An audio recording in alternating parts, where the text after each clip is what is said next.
deixar uma palavra com você nessa noite, uma palavra que eu creio que é muito oportuna em tempos onde a pandemia tem ceifado a vida de muitas pessoas. A gente tem visto nos noticiários pessoas de perto e pessoas de longe.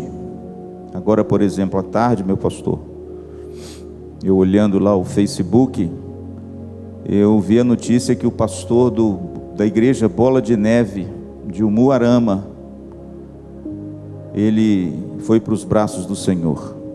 Um moço novo, meu pastor, deve ter a idade do senhor, ou menos, por causa de complicações dessa enfermidade. E portanto, querido, nessa noite eu queria deixar uma palavra para você, que de repente tem experimentado a perda. A gente sabe que as perdas fazem parte da vida. A gente sabe que, como dizia um teólogo católico, Henry Nouwen, num dos seus livros mais inspirativos, Transforma o Meu Pranto em Dança, ele disse que as perdas fazem parte da história do homem e que, na realidade, desde a hora que nós nascemos, nós já começamos a perder. E ele cita que quando a gente nasce, a gente perde o aconchego do útero materno, a segurança daquele aconchego maravilhoso, e a gente é lançado num mundo hostil, num mundo incerto, e que o ser humano, à medida que ele percorre a trilha desse mundo, ele colhe uma sucessão de perdas. Como é que nós vamos lidar com elas? Como nós podemos ser pessoas espiritualmente saudáveis, emocionalmente saudáveis, sabendo que a nossa vida, irmãos, também naturalmente é uma sucessão de perdas? Talvez você que está me ouvindo nessa noite, na sua casa, talvez você tenha perdido algo. Talvez você tenha perdido alguém que você ama, alguém que lhe era caro, alguém que de repente era uma pessoa importante para você. E por causa dessa pandemia que hoje, principalmente nesse mês de março, completa 1 ano. Lembra, meu pastor? No dia 19 de março, aqui em Maringá, houve o primeiro decreto do lockdown por causa da pandemia. E agora, em março, 1 ano depois, parece que a história se repete. Com um agravante, talvez. Parece que a situação hoje está um pouco mais difícil do que no início. Ou pelo menos é isso que os noticiários, a mídia e tudo colocam diante de nós dia e noite, ininterruptamente. Mas nessa noite, querido, eu quero trazer uma palavra a você de esperança, como sempre, né? De ânimo, porque a palavra de Deus é uma palavra de esperança, amém? A esperança, irmãos, ela vem do Senhor e da sua palavra, e eu acho que um dos livros que trazem maior esperança ao coração do crente é o livro do Apocalipse. Tem muita gente que tem medo do livro do Apocalipse, né, pastor? As imagens vigorosas, aquelas figuras às vezes horripilantes que aparecem no livro do Apocalipse. Às vezes as pessoas temem o livro do Apocalipse por dizer que o livro do Apocalipse é o livro da catástrofe, do fim do mundo. E de repente, muitos crentes, muitos pastores deixam o livro do Apocalipse do lado, porque acham que o Apocalipse é trágico, é um livro cheio de enigmas. Mas, irmãos, o livro do Apocalipse é uma bênção, sabe por quê? O livro do Apocalipse é o livro da vitória. O livro do Apocalipse é o livro que diz que Cristo é o Cordeiro vitorioso, e que todos os inimigos que de repente você enfrenta e eu enfrentamos, e a igreja enfrentou ao longo de todas as eras e tem enfrentado hoje, eles serão derrotados. O livro do Apocalipse é o livro da esperança, é o livro dos novos céus e da nova terra.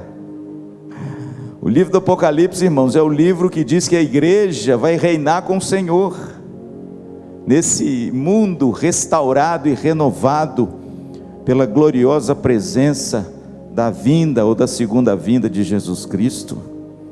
O livro do Apocalipse, irmãos, diz que nós reinaremos com o Senhor, e por causa do sangue do Cordeiro, Ele venceu e nós também venceremos com Ele. O livro do Apocalipse, irmãos, é um livro onde a gente vê a igreja triunfante, gloriosa, adorando o Cordeiro pelos séculos dos séculos, e o universo restaurado por esse poder que um dia criou todas as coisas, e saiba de uma coisa, vai restaurá-las, uma a uma. O livro do Apocalipse, irmãos, é um livro da esperança, e eu quero deixar apenas um versículo no capítulo 14, porque o capítulo 14, ele fala sobre essa celebração da vitória. A imagem é dos redimidos, e o Cordeiro no Monte Santo. A imagem é da igreja, triunfante, gloriosa, adorando o Cordeiro. E de repente, irmãos, no capítulo 14, ouvem-se algumas vozes, e essas vozes, irmãos, dos anjos, celebram a vitória do Cordeiro, mas eu quero destacar apenas a quarta voz. Eu quero destacar apenas o versículo 13, do capítulo 14, porque há aqui, irmãos, um versículo que nos enche de esperança, principalmente para você hoje, que talvez vive o luto, a dor da perda, para você que talvez hoje chora aqueles que partiram, e vai ver que o seu coração anda tão entristecido, amargurado. De repente seu coração perdeu a vontade de viver, porque você às vezes não se conforma, se decepcionou com Deus, se decepcionou com as pessoas, se decepcionou consigo mesmo. Mas, querido, a palavra de Deus, ela coloca as coisas nos seus devidos lugares. A palavra de Deus, meu pastor, ela abre os nossos olhos para que a gente tenha a percepção e a interpretação correta das coisas. A palavra de Deus, meu irmão, nos liberta desse tipo de clausura existencial, se de repente você está vivendo-a por causa de uma perda. Eu conheço gente que por causa da perda teve a sua vida paralisada. A pessoa não vive mais, a pessoa não sonha mais, a pessoa não trabalha mais, porque de repente alguma coisa aconteceu que lhe foi tirado aquilo que lhe era caro, e a vida dessa pessoa se tornou, como diz o Hernandes, num vale de lágrimas. Mas nessa noite, querido, eu quero devolver a você a esperança perdida. Nessa noite eu quero mostrar a você o que o Senhor Jesus Cristo fala sobre isso, e quem sabe nessa noite você possa ressuscitar para a vida. Quem sabe nessa noite você possa retomar o que se perdeu, você possa de repente cortar as cordas do seu barco e deixar o seu barco singrar as águas, porque às vezes ele está preso no cais, a vida está passando e você está aprisionado. Veja aqui, que texto glorioso, Apocalipse capítulo 14, versículo 13. Então ouvi uma voz do céu dizendo: escreve, bem-aventurados os mortos, que desde agora morrem no Senhor. Sim, diz o Espírito, para que descansem das suas fadigas, pois as suas obras os acompanham. Irmãos, que texto glorioso. Eu quero destacar rapidamente 4 pontos, meu pastor, nesse texto. Primeiro, a Bíblia diz que o apóstolo João ouviu uma voz do céu, E se você der uma olhadinha, você vai ver que a voz que ele ouviu era a voz de Cristo, porque no verso 2 a Bíblia diz que ele ouviu uma voz como de muitas águas, uma voz poderosa, uma voz maravilhosa, a voz que traz vida àquilo que está morto. E ele ouviu essa voz. Primeiro, quem está falando aqui, meu pastor, é Jesus Cristo glorificado. E o texto diz: então ouviu uma voz. Então, irmãos, preste atenção nisso. Isso não é o pregador que está pregando, é Jesus que está dizendo. Então ouviu uma voz do céu dizendo: escreve. Esse é o primeiro ponto. Irmãos, que coisa gloriosa. A revelação de Deus, ela está nas suas mãos, meu pastor. Deus deixou escrito aquilo que Ele queria para o homem, e essa revelação de Deus perpassa tempos e eras e épocas. Sabe por quê? Porque a palavra de Deus pertence a nós. Deus se revelou a nós numa linguagem inteligível, para que essa palavra, meu pastor, fosse em primeiro lugar preservada, fosse guardada, fosse crida e fosse posta em prática. Eu me lembro do profeta Jeremias, quando ele recebeu aquela oposição tremenda do rei Zedequias, que era inimigo de Jeremias. A Bíblia diz que toda profecia de Jeremias, Deus falava com ele: escreve, Jeremias, escreve.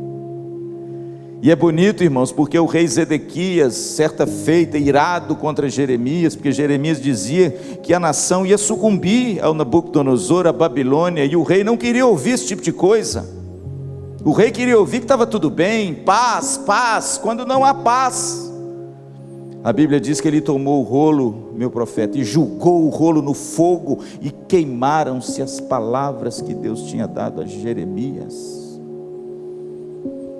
Mas a Bíblia diz que veio a palavra de Deus a Jeremias e diz assim: Jeremias, meu servo, escreve de novo.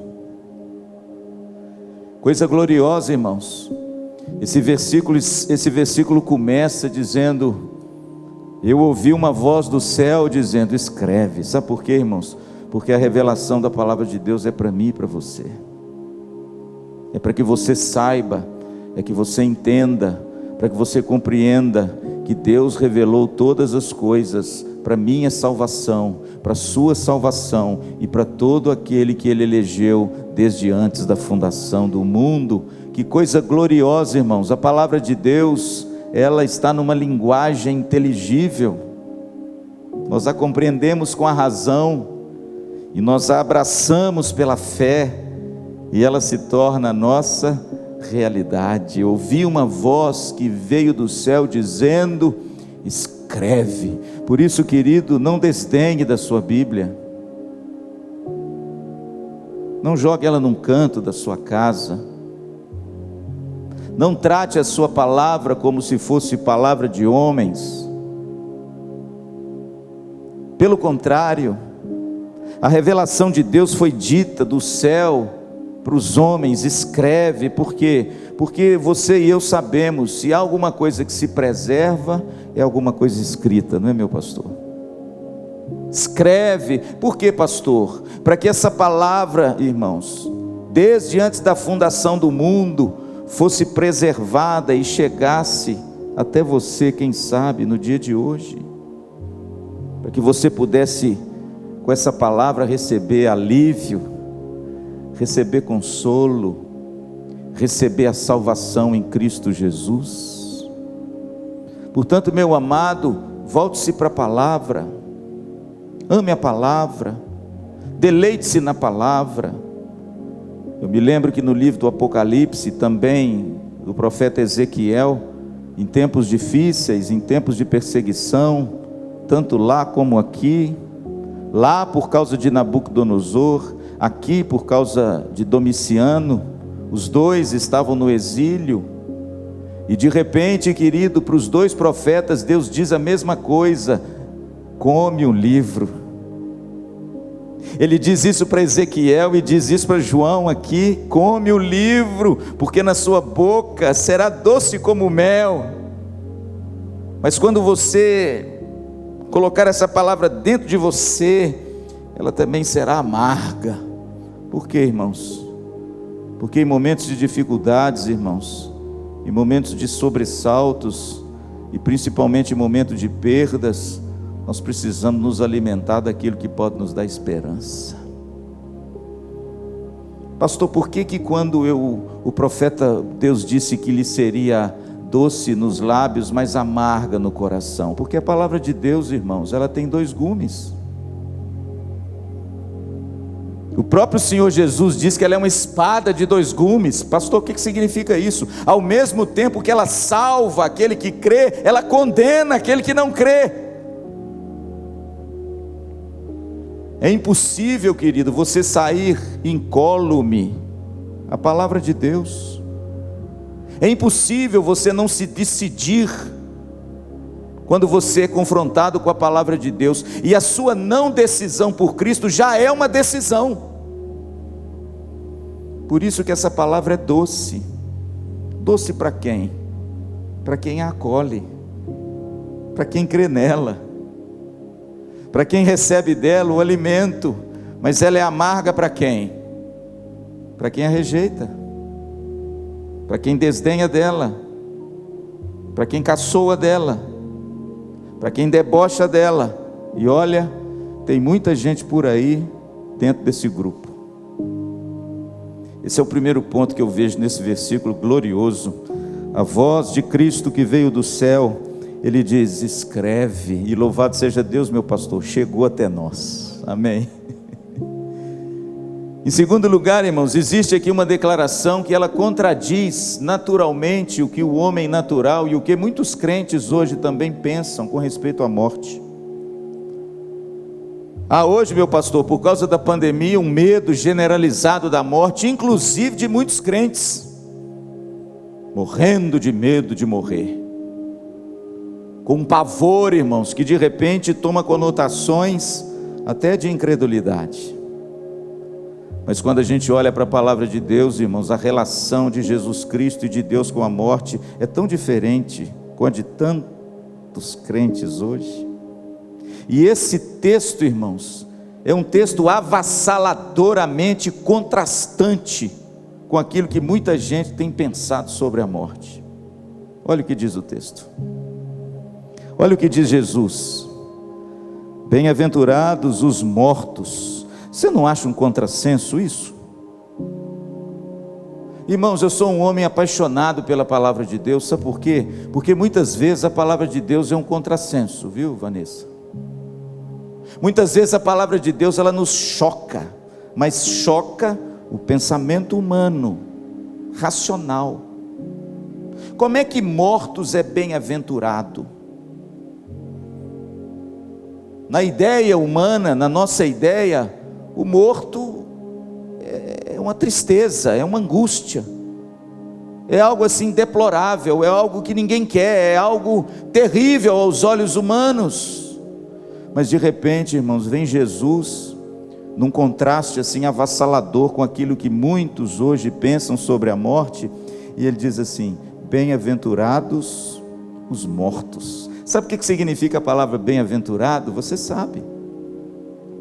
O pastor Luciano já ensinou isso aqui várias vezes.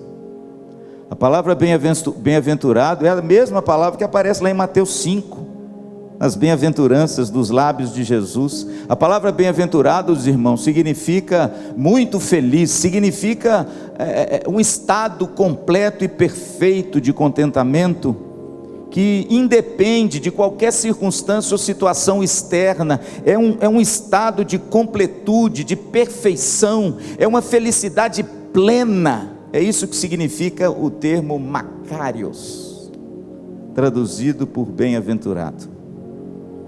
É mais ou menos a mesma coisa que significa a palavra shalom no Velho Testamento. A palavra shalom no Velho Testamento, traduzido por paz, é muito mais do que paz. O erudito do hebraico sabe muito bem disso. É uma palavra que significa um estado de de felicidade, de alegria, completo, perfeito. É por isso que o judeu, ele cumprimentava assim, né? A paz do Senhor, o shalom, ou seja, essa plenitude da perfeição e da felicidade se encontrava nessa palavra shalom. E no Novo Testamento essa palavra ganhou a conotação da palavra makarios. Interessante, irmãos, que hoje a gente acha que feliz é o bonito, feliz é o que tem muitos bens, feliz é aquele que está numa posição elevada, tem muitos títulos, feliz é aquele que de repente tem uma família bonita, que se assenta ao redor da mesa, que tem uma casa bonita, uma conta bancária bonita. O mundo hoje acha que feliz é aquele que tem um barco lindo, ancorado lá na Baía de Camboriú. Feliz hoje, irmãos, parece que o mundo celebra aquele homem que é realizado, que tem tudo. Mas quando a gente olha para a palavra de Deus, irmãos, Jesus vem e nos choca dizendo assim: bem-aventurado os mortos. Querido, é um contrassenso, não é? Como é que morto pode ser feliz? E aí, irmãos, vem a beleza da palavra de Deus. Eu disse e torno a dizer o seguinte: tudo isso que a gente experimenta nesse mundo, irmãos, são vislumbres. Tudo isso que a gente experimenta nesse mundo em Cristo Jesus, meu pastor, é incompleto. Tudo que a gente experimenta aqui é maculado, é corrompido, é imperfeito. Pastor, isso significa que o cristão, ele não é feliz? Não, irmãos, o cristão é feliz, mas o cristão é feliz em meio à dor, ele é feliz em meio às perdas, ele é feliz em meio ao pecado, ele é feliz em meio às lutas e aflições do cotidiano. Em outras palavras, a sua felicidade é imperfeita, é incompleta. Tudo aquilo que Cristo tem preparado para os crentes neste mundo é um vislumbre. Mas, irmãos, vai chegar uma hora, vai chegar um dia, vai chegar um momento, meu pastor, onde essa completude dessa perfeição vai se cumprir. E sabe onde que ela se cumpre, meu pastor? Na morte. Bem-aventurados os mortos. Em outras palavras, você, meu querido, que enfrenta na sua casa uma perda e se entristece em demasia com isso, saiba de uma coisa: essa pessoa que Cristo levou está experimentando a plenitude da alegria e da felicidade. Talvez seja por isso que o apóstolo Paulo diz assim: para mim o morrer é lucro e o viver é Cristo. Porque Paulo sabia, irmãos, que a morte em Cristo é incomparavelmente melhor, pastor. Sabe por quê? Porque aqui é vislumbre, entende? Aqui é tristeza, aqui há pranto, aqui há choro. Mas a Bíblia diz que aqueles que morrem, Deus enxugará dos seus olhos toda a lágrima. Não há mais dor, não há mais angústia. Eles experimentaram o makarios, a perfeição de Deus. Agora, pastor, são todos que depois que fecham os olhos para esse mundo, ou que Deus os chama, enfrentarão ou se depararão com o makarios, com a perfeição, com a alegria, com a felicidade plena? Não. Olha o que o texto diz: bem-aventurados os mortos, que desde agora morrem no Senhor. Em outras palavras, meu querido, você que está me ouvindo, esse tipo de morte gloriosa, esse estado de perfeição e de felicidade para todos aqueles que morrem, só é alcançado quando eles morrem no Senhor. Pastor, o que significa essa expressão no Apocalipse e na Bíblia, morrer no Senhor? É simples. São aqueles que morrem crendo em Jesus. São aqueles que morrem confiando em Jesus. São aqueles que morrem colocando e depositando a sua fé unicamente em Jesus. São aqueles que têm em Jesus o Senhor e o Salvador da vida deles. São aqueles que se inclinaram diante do Rei, que foram alcançados com essa graça salvadora, que foram regenerados pelo Espírito Santo, que foram convertidos pela mão de Deus, que foram santificados por essa graça maravilhosa e que serão glorificados no dia que Jesus os chamar. Não são todos. É por isso, meu amado, que urge você pregar o Evangelho, porque a gente sabe que aqueles que morrem sem Cristo, eles não são macários, pelo contrário, tormento e dor seguirão aqueles que morrem sem Cristo. É por isso, querido, que a igreja precisa desesperadamente, em tempos de pandemia como essa, pregar o Evangelho, porque a gente não sabe quem está na fila de espera. Você sabe, meu pastor? Pessoas que ontem nós convivemos, estavam tão próximas de nós, hoje já estão macários com o Senhor.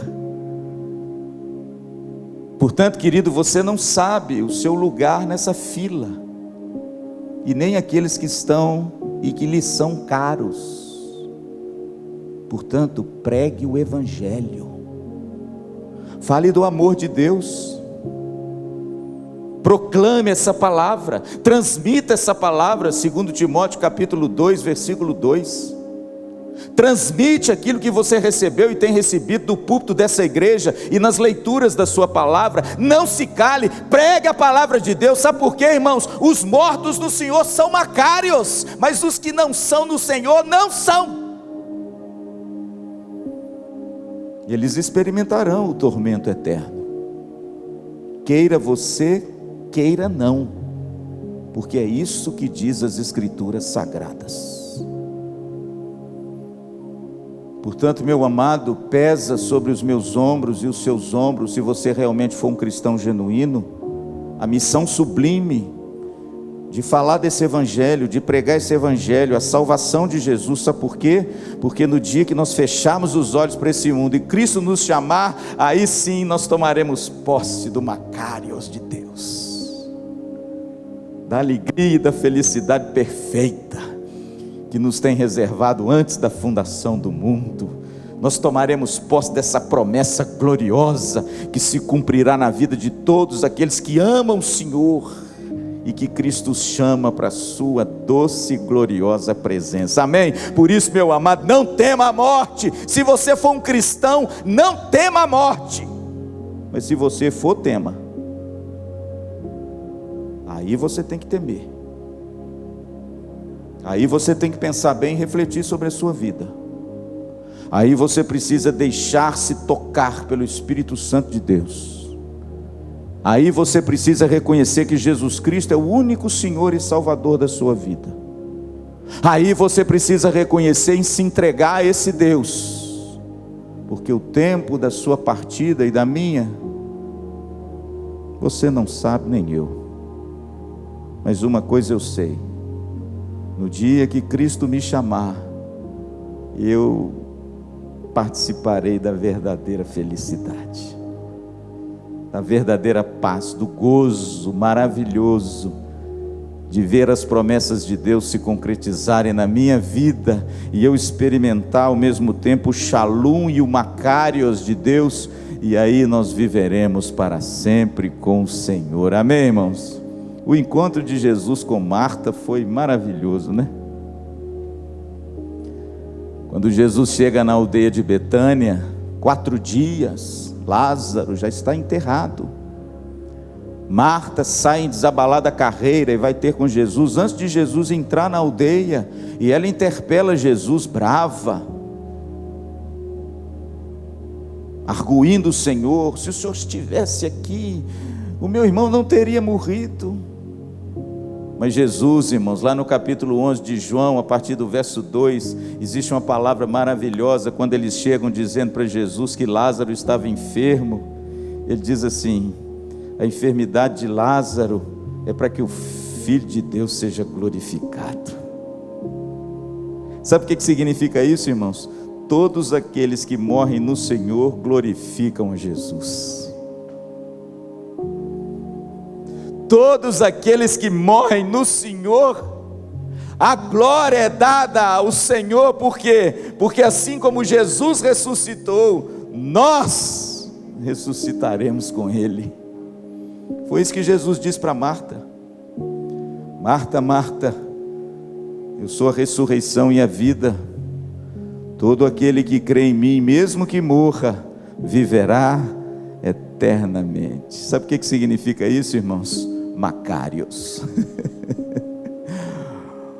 Entrou na plenitude de Deus, na verdadeira paz e alegria que Jesus tem só para aqueles que morreram no Senhor, não para você, não para mim.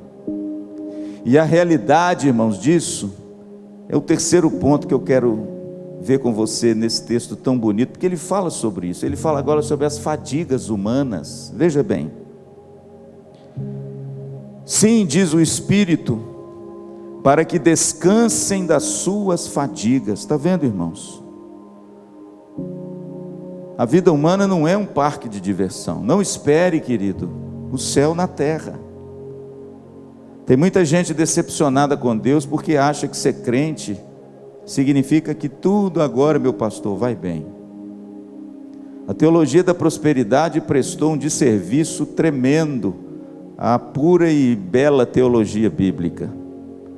A teologia da prosperidade colocou no coração dos crentes que cristão é sinônimo de próspero, financeiramente e materialmente. E que se de repente você não é próspero financeiramente e materialmente, tem alguma coisa errada com a sua vida. A teologia da prosperidade, irmãos, arrancou o coração do homem no céu e colocou o coração do homem na terra. A teologia da prosperidade transformou Deus no Banco Mundial. Se você depositar direitinho, você pode exigir receber de volta. A teologia da prosperidade, irmãos, fez do cristianismo uma grande conta bancária, que você pode exigir e pode decretar, e esse dono do banco, ele é obrigado a te dar. A teologia da prosperidade, irmãos, quis trazer o céu para a terra, através das benesses da terra. Mas tem um problema muito sério com a teologia da prosperidade: ela não funciona. Ela não funciona. Se você olhar para a Bíblia, você vai ver que a principal credencial do apóstolo Paulo, meu pastor, qual é? A fraqueza e o sofrimento. É só ler 2 Coríntios.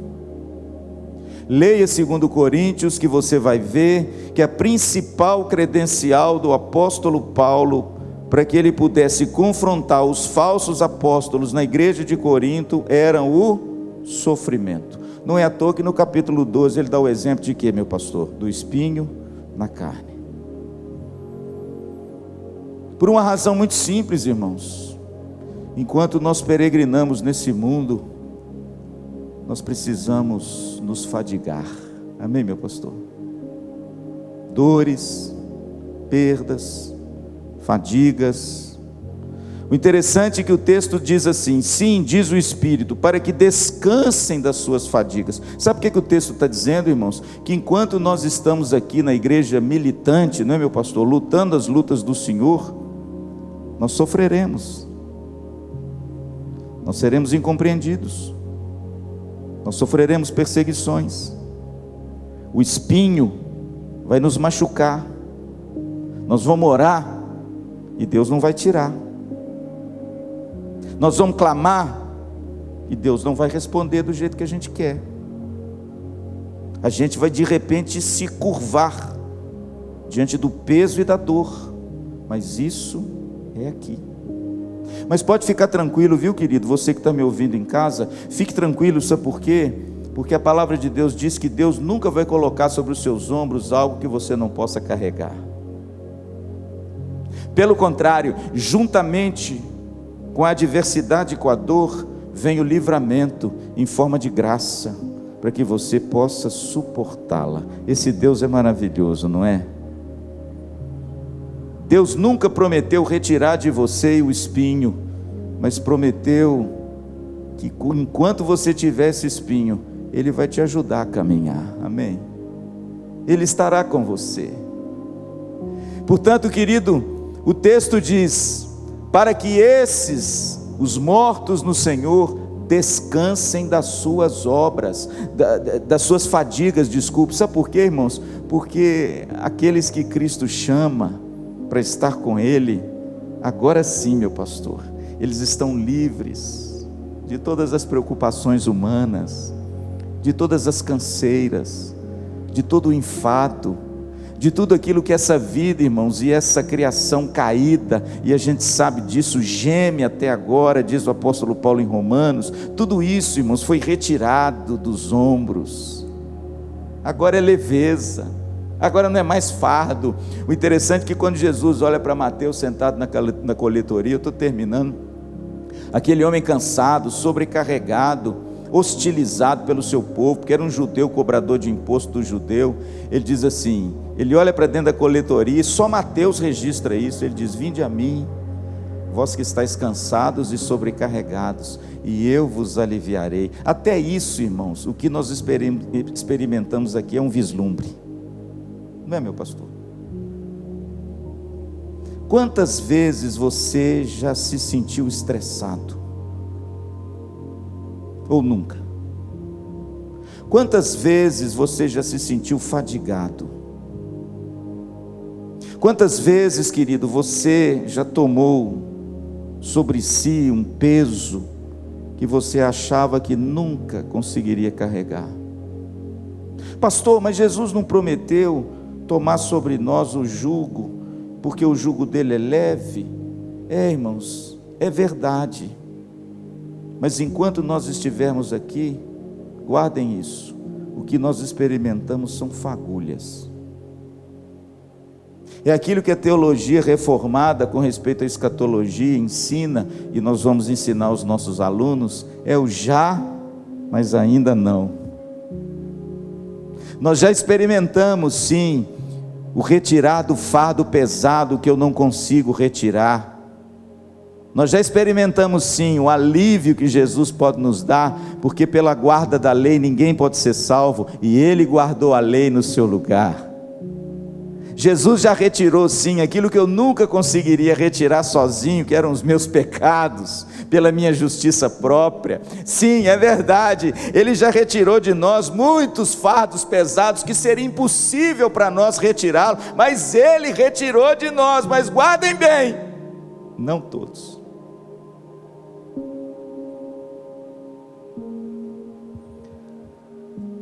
Não todos. Aliás, irmãos, o apelo de Jesus para o discipulado é um apelo difícil, meu profeta. Aquele que quer vir após mim, negue-se a si mesmo, tome a sua cruz e me siga. Está vendo, irmãos?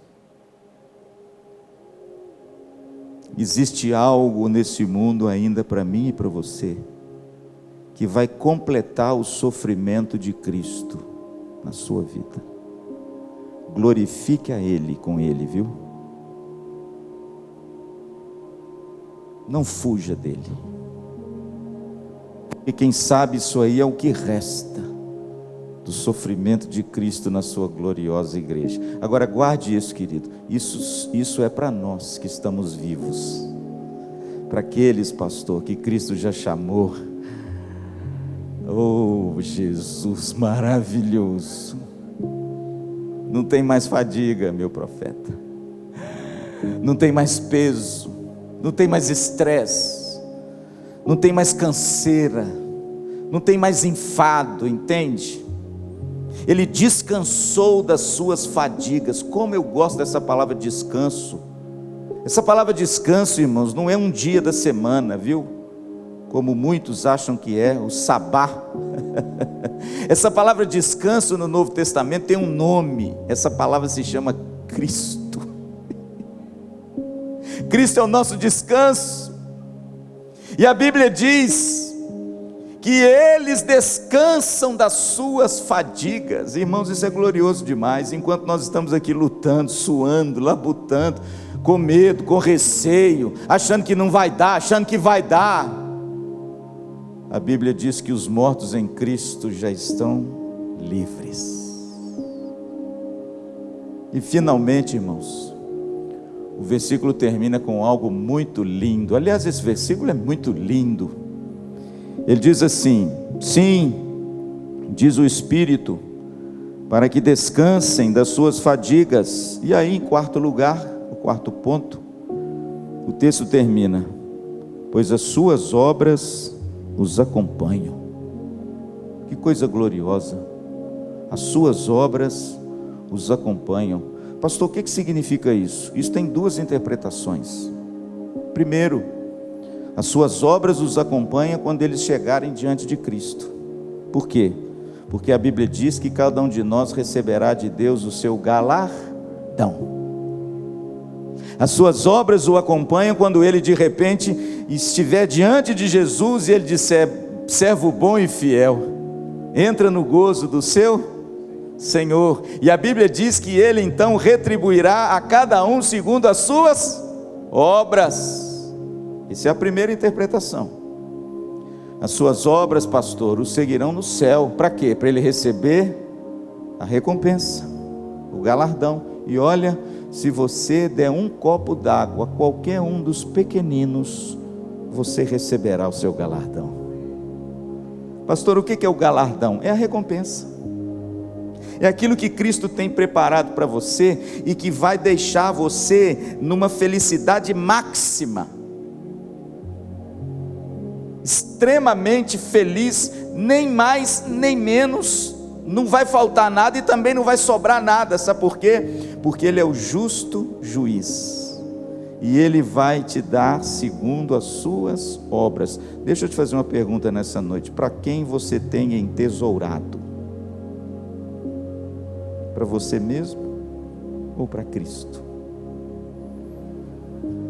Saiba, querido, que o apóstolo Paulo em Corinto diz que todos nós compareceremos perante o tribunal de Cristo e receberemos dele, se formos salvos, a nossa recompensa, segundo as nossas obras. Trate de viver bem, trate de viver para a glória de Deus, não para que você receba uma recompensa, mas porque certamente você será alcunhado de servo bom e fiel. Pastor, qual a segunda interpretação desse texto? Ou as duas que convêm a esse texto? Eu acho que as duas convêm a esse texto, porque quando ele diz assim: as suas obras os acompanharão, ele está dizendo que essas obras, ou seja, tudo aquilo que essas pessoas realizaram aqui, vai deixar aqui como legado na vida das pessoas. É o testemunho. Está vendo, meu pastor? As suas obras o acompanharão. Sabe o que significa? Quando Jesus chamar um dos seus servos, tudo aquilo que eles realizaram aqui, tudo aquilo que eles publicaram dessa fé maravilhosa e da vida gloriosa que eles viveram aqui, vai servir de testemunho, vai servir de um legado pleno e maravilhoso na vida daqueles que ainda permanecerão aqui. O interessante é que nos reis de Israel, eu estou terminando, quando a gente lê a história dos livros de reis, a gente vai ver que a história dos livros lá de reis, alguns deles, meu profeta, terminavam assim, quer ver? E foi sem deixar saudade, lembra? E foram sem deixar saudade, ou seja, é gente que de repente morreu, mas que de repente as pessoas falavam assim: já foi tarde. Por quê? Porque o texto diz que eles fizeram o que era mal perante o Senhor. Mas muitos desses reis, quando partiram, foram reis que deixaram um legado maravilhoso. Estou me lembrando de um aqui, sabe qual é? Josias, lembra? Josias, irmãos, teve um pai e um avô que é osso duro de roer. Josias foi filho de um dos piores reis que Judá já teve, mas ele foi um menino piedoso. E quando ele morreu, irmãos, ele deixou um legado maravilhoso, uma reforma maravilhosa na nação de Israel. E por causa da influência de Josias, nós tivemos um dos grandes e maiores profetas de toda a história de Israel. Qual o seu nome? Jeremias. E aí, querido, o texto termina dizendo assim: pois as suas obras os acompanham. Em outras palavras, como tem sido o seu testemunho? Se Cristo te chamar hoje, qual o legado que você deixa nessa terra? Qual é a marca que você deixa aqui como um cristão e de um testemunho que fez diferença na vida das pessoas? Qual é o legado de obras que você tem deixado para que amanhã a geração futura seja influenciada pela sua vida, pela sua postura, pela sua palavra, pelo seu gesto, pelo seu amor, pelo seu ardor, pela sua paixão, pelas coisas de Deus, pela sua igreja, por Jesus Cristo? O texto diz que aqueles que morrem em Cristo são macários. Eles descansaram das suas fadigas, pois as suas obras os acompanharam, tanto para receber o galardão no céu, como para deixar um legado glorioso na terra. Portanto, meu amado, se você de repente ainda se sente deprimido, amargurado, com a perda de alguém, saiba, querido, que a palavra de Deus celebra isso de todo o coração. A palavra de Deus e Jesus não vê a morte como muita gente hoje tem visto. A morte não é o fim. A morte não é a derrota. Pelo contrário, a morte é o início. A morte é a vitória. A morte não é a dor. A morte é a felicidade. Pastor, mas a gente pode chorar por aqueles que partiram? É claro. É claro. Mas por favor, que você tenha uma tristeza sossegada. Aquela tristeza que provém de Deus e que causa em você um profundo arrependimento e mudança de vida e gera vida, como diz o apóstolo Paulo em 2 Coríntios 7:10, que não seja uma tristeza desesperada, porque a tristeza sossegada é a tristeza segundo Deus, mas a tristeza desesperada é a tristeza segundo o mundo. A tristeza segundo Deus produz vida, mas a tristeza segundo o mundo, diz o apóstolo Paulo, produz a morte. Portanto, querido, você perdeu um ente querido nessa pandemia, ou de repente perdeu por uma outra razão e hoje você chora amargurado? Olhe para a Bíblia, olhe para Cristo, veja o que Cristo deixou para nós com respeito da morte dos seus santos, e se reanime, ressuscite para a vida, celebre essa bênção. Sabe por quê? Porque nós ainda não alcançamos o que essa pessoa já alcançou. Amém, meu pastor?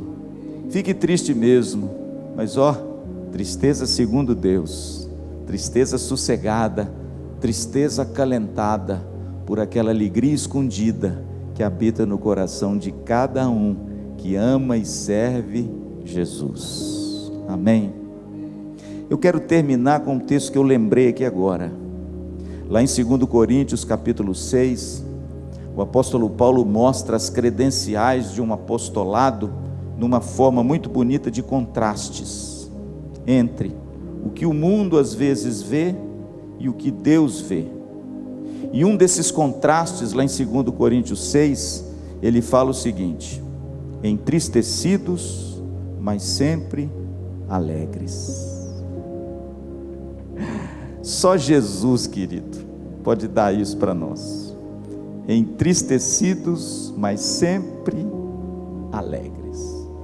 Que Deus conforte o seu coração, que Deus traga a esperança àqueles que de repente choram os seus entes que partiram, e Deus possa trazer de volta a alegria de saber que eles sim vivem o Macários de Deus, enquanto que nós ainda lutamos, ainda afadigamos, ainda percebemos os vislumbres, mas um dia,